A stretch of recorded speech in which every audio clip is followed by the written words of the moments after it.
Hello, അസ്സലാമു അലൈക്കും. ഇന്ന് നമ്മൾ ഒരു സിമ്പിൾ ആയിട്ട് ചോറിന് പെട്ടെന്ന് ഉണ്ടാക്കാൻ പറ്റിയ ഒരു കറിയാട്ടോ. എളുപ്പത്തിൽ ചെയ്യാം. ഇപ്പൊ നമുക്ക് ഓഫീസിലൊക്കെ പോകുന്നവരാണെങ്കിൽ രാവിലെ 5 മിനിറ്റും വേണ്ട, അതിൻ്റെ ഉള്ളിൽ ചെയ്യാൻ പറ്റിയ ഒരു അടിപൊളി കറിയാണ് നമ്മള് വൻപയർ ചക്കക്കുരു കറി. അപ്പോൾ നമുക്ക് എങ്ങനെ തയ്യാറാക്കാൻ നോക്കാം. അടിപൊളി റെസിപ്പി ആട്ടോ, എളുപ്പം ചെയ്യാനും പറ്റും. അതാണ് ഇതിന്റെ ഏറ്റവും വലിയ പ്രത്യേകത. ഇവിടെ സിമ്പിൾ കറി ഉണ്ടാക്കാൻ, അതായത് വൻപയർ ചക്കക്കുരു കറി ഉണ്ടാക്കാൻ ഒരു കുക്കർ എടുത്തിട്ടുണ്ട്. അതിലേക്ക് ഇതാ ഞാൻ കഴുകി വെച്ച 1 കപ്പ് വൻപയറാണ്. 1 കപ്പ് വൻപയർ എടുത്തിട്ട് കുറച്ച് സമയം ഒന്ന് വെള്ളത്തിൽ ഇട്ട് വെച്ചാൽ നല്ലതായിരിക്കും കേട്ടോ. അപ്പൊ ഇതിലേക്ക് ഇട്ട് കൊടുക്കട്ടെ. അതുപോലെ ഇതാ ചക്കക്കുരു നമ്മുടെ വൻപയറിന്റെ പകുതി ഇട്ടോ. ഇപ്പൊ 1 കപ്പാണ്, 1/2 കപ്പൊക്കെ മതിയാവും, കുറച്ച് മതി. അത് നീളത്തിൽ തൊലി കളഞ്ഞ് അരിഞ്ഞതാണ്. ഇതും ചേർത്ത് കൊടുത്തിട്ടുണ്ട്. ഇനി നമുക്കിതാ കുറച്ച് പൊടികളും തക്കാളിയും പച്ചമുളകും ഒക്കെ ചേർക്കേ. ഞാൻ ഇവിടെ എടുത്ത് ഇതാ 1/2 ടേബിൾ സ്പൂണ് മല്ലിപ്പൊടിയാണ്, 1/2 ടീസ്പൂണ് മഞ്ഞൾപ്പൊടി, പിന്നെ 1 ടീസ്പൂണ് നല്ല എരിവുള്ള മുളക് പൊടിയാണ്. ഇതാ 3 അല്ലി വെളുത്തുള്ളി ഒന്ന് ചതക്കിയതാണ്. പിന്നെ 4 പച്ചമുളക്, പച്ചമുളക് 4-5 എരിവിനനുസരിച്ച് അങ്ങോട്ടും ഇങ്ങോട്ടൊക്കെ മാറ്റിട്ടോ. പിന്നെ ചെറിയ തക്കാളി. ഇത്രേ ഉള്ളൂ.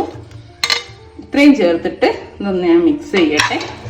നന്നായിട്ടൊന്ന് ഈ പൊടിയും എല്ലാം ഒന്ന് ഇതിലേക്ക് മിക്സ് ചെയ്തിട്ട് നമുക്ക് ഇത് വേവാൻ ആവശ്യമുള്ള വെള്ളം ഒഴിക്കുക കേട്ടോ.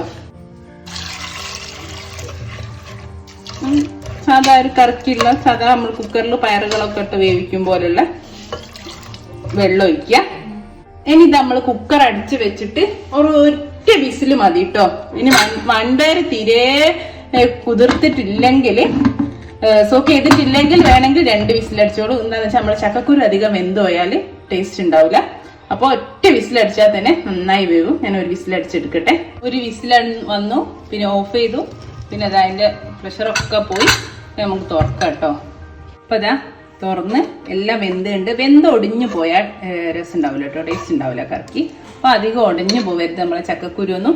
ഇനിതാ ഞാനൊരു 1/2 കപ്പ് തേങ്ങ, ഒരു മുറിയൊന്നുമില്ല, ഒരു കാൽ മുറിയൊക്കെ ഉണ്ടാവും. നമ്മൾ സാധാ അളക്കാണെങ്കിൽ 1/2 കപ്പ് തേങ്ങ, ഒരു ചെറിയുള്ളിയോട് ചേർത്തിട്ട് നന്നായിട്ട് നമ്മൾ കറിക്കൊക്കെ അരയ്ക്കും പോലെ വെള്ളവും ചേർത്ത് അരച്ചെടുത്താണ്. ഇത് ചേർത്തിട്ട് നമുക്കൊന്ന് തിളപ്പിച്ചെടുക്കാം. നമ്മൾ ഉപ്പ് ഇട്ടിട്ടില്ലല്ലോ, ഇതാ തേങ്ങയുടെ കൂടെ തന്നെ ഉപ്പ് ഇട്ടിട്ട് ഒന്നുകൂടി തിളച്ച് വരട്ടോ. ആദ്യം ഉപ്പ് ഇടാത്തെന്ന് പറഞ്ഞാൽ ചിലപ്പോൾ മമ്പയറായും കല്ലിച്ചു വാടിപ്പോയോണായി പോകും. അപ്പൊ നമ്മൾ ആ ഒറ്റ വിസിലിന് വെന്ത് വരൂല. അതുകൊണ്ടാണ് ആദ്യം. ഇപ്പൊ ഇനിയിപ്പോ ഇത് നന്നായിട്ട് എല്ലാം കൂടെ ചേർന്ന് തിളച്ച് വരുമ്പോ ഉപ്പൊക്കെ അങ്ങ് പിടിച്ചോളും. നല്ലോണം തിളച്ച് വരട്ടെ. ഇതാ നമ്മുടെ കറിയൊക്കെ നന്നായിട്ട് തിളച്ച് വരുന്നുണ്ട്. ഇനി ഞാൻ തീ ഓഫ് ചെയ്യാണ്. ഇനി നമുക്ക് എന്നിട്ടൊന്ന് വറവിടട്ടോ. ഒരു ചട്ടി വെച്ച് വെളിച്ചെണ്ണ ഒഴിച്ചിട്ടുണ്ട് കേട്ടോ. 2 ടേബിൾ സ്പൂൺ വെളിച്ചെണ്ണ ഒഴിച്ച് നന്നായി ചൂടാകുന്നുണ്ട്. നമുക്ക് വറവിടാൻ അതിലേക്ക് ഇതാ ഞാൻ കുറച്ച് കടുക് ചേർത്ത് കൊടുക്കട്ടെ. 1/2 ടീസ്പൂണ് കടുക്.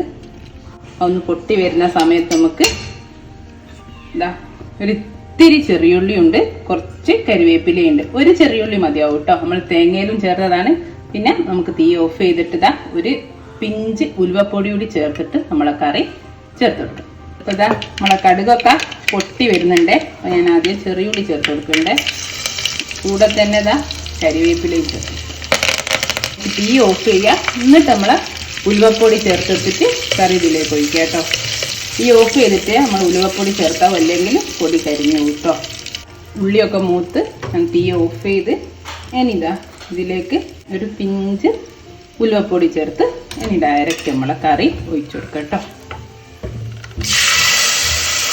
അതാ നമ്മുടെ കറി നമ്മൾ എളുപ്പത്തിൽ ഇത് 5 മിനിറ്റിൻ്റെ ഉള്ളിൽ എല്ലാം കഴിയും കേട്ടോ. നല്ല സിമ്പിളായിട്ട് ചോറിന് ഉണ്ടാക്കാൻ പറ്റിയ അടിപൊളി ഒരു കറിയാണേ.